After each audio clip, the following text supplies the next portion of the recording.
Hi అండి. మా పాప అయితే ఈ సమ్మర్ ఉంది కదా హాలిడేస్లో ఇట్లా డ్రాయింగ్ చేస్తుందనమాట. ఇది టీ షర్ట్, ఇక్కడ కాలర్ ఉంది కదా, టీ షర్ట్ అనమాట ఇది.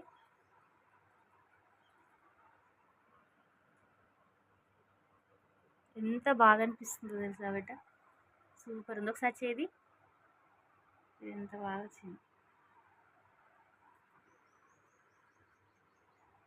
పెట్టు, బ్రష్ పెట్టు పైన.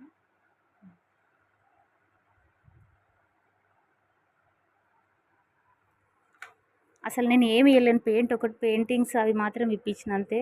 ఏవేవో ఏవో బట్టలకు పెట్టే క్లిప్పులు, దాని తంటాలు అది పడుతుంది, ఇట్లా పెయింట్ వేసుకుంటుంది అనమాట, పెయింటింగ్. ఓకేనా, ఇంకా వేరేవి కూడా చాలా వేసింది అనమాట.